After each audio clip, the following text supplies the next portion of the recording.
ఆ రోజు రాత్రి 2:17 అన్నీ నిశ్శబ్దంగా ఉన్నాయి. గడియారం యొక్క టిక్ టిక్ శబ్దం మాత్రమే వినిపిస్తుంది. అమూల్య నిద్రలో ఉండగా Her phone suddenly vibrated. She woke up and checked her phone. A message. Phone చూసింది. You haven't forgotten ఒక me మెసేజ్ yet. వచ్చింది. Have you? ఆ The message moment she saw the sender's name, her heart suddenly began to ఇంకా pound. మర్చిపోలేదు. Shravya, fear flashed in ఆ Amulya's message eyes. పంపిన How is this sender possible? పేరు చూసిన Shravya, వెంటనే she died అమూల్య 3 గుండె years ago, didn't she? ఒక్కసారిగా Her బలంగా hands were కొట్టుకుంది. trembling. Amulya Was కళ్ళల్లో someone భయం playing మొదలైంది. a prank? తనలో తను Or was అనుకుంటుంది, this real? ఇది ఎలా సాధ్యం? ఎందుకు అంటే ఆ మెసేజ్ శ్రావ్య నుంచి వచ్చింది. శ్రావ్య 3 సంవత్సరాల క్రితం చనిపోయింది. The phone vibrated again.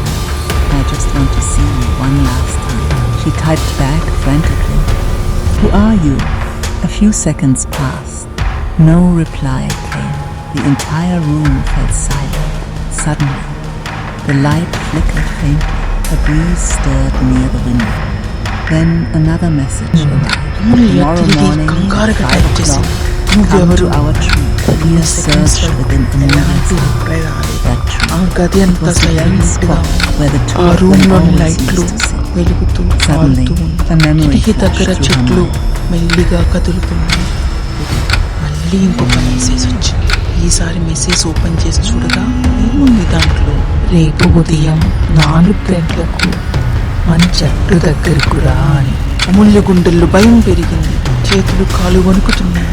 చెట్టు దగ్గర కానుకుంది. చెట్టు అంటే అది వాళ్ళిద్దరు ఎప్పుడు కూర్చొని మాట్లాడుకునే చోటు. ఇలా ఆలోచిస్తుండగా అమూల్యకు ఒక విషయం గుర్తొచ్చింది. అదేంటి అంటే శ్రావ్య ఎప్పుడు నవ్వుతూ చెప్తుండేది, ఒకవేళ నేను ఎప్పుడైనా వెళ్ళిపోతే నన్ను మర్చిపోవద్దు, నువ్వు నాతో రావాలి. నేను సరే అని అనేదాన్ని. ఈ విషయం అమూల్యకి గుర్తొచ్చింది. వెంటనే అమూల్య కుప్పకూలిపోయింది.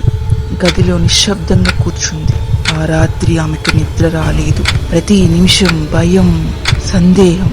కానీ స్నేహితురాల కోసం ఒకసారి ఆ చెట్టు దగ్గరికి వెళ్దాం అని అనుకుంది. ఆ రాత్రంతా నిద్ర లేకుండానే గడిపిన అమూల్య ఉదయం 4 గంటలకు లేచి బయలుదేరింది.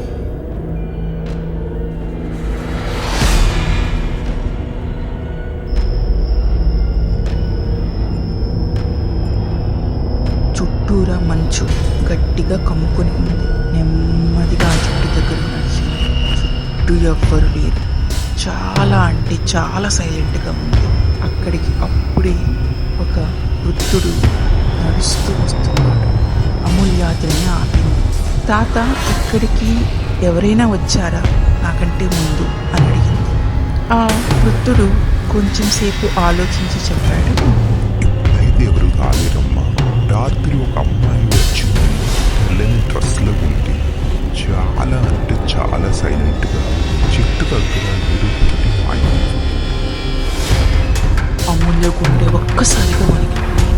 అమ్మో, ఇది నా కల కాదు, నిజంగానే జరిగింది అనుకుంది. ఆమె నెమ్మదిగా చుట్టువైపు చూసింది. అక్కడ ఒక చిన్న బాక్స్ కనిపించింది. ఆమె వణుకుతూ దాన్ని తీసుకుంటూ ఓపెన్ చేసింది. అందులో అమూల్య, శ్రావ్య కలిసి ఉండే ఫోటో మరియు ఒక లెటర్ ఉంది. ఆమె నెమ్మదిగా ఆ లెటర్ని తీసి చదవడం మొదలుపెట్టింది. దానిలో ఇలా రాశాడు, నువ్వు ఈ లెటర్ చదివే టైంకి నువ్వేమో, కానీ నేను ఇంకా విలువ నీకోసం, కేవలం నీకోసం మాత్రమే ఎదురు చూస్తున్నాను అని రాసి. అమూల్యకి షాక్.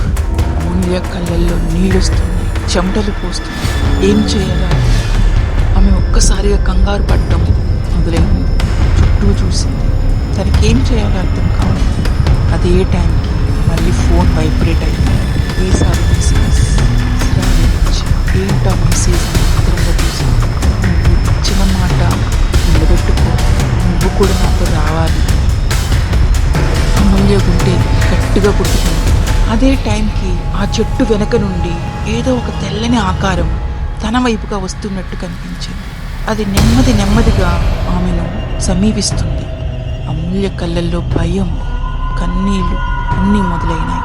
నువ్వు నిజంగా శ్రావ్యవేనా అని అడిగింది. ఆ సోల్ ఇంకా దగ్గరకు వస్తుంది. కానీ ఆ సోల్ యొక్క ముఖం తనకి క్లియర్గా కనిపించడం లేదు. ఫోన్ మళ్ళీ వైబ్రేట్ అయ్యింది.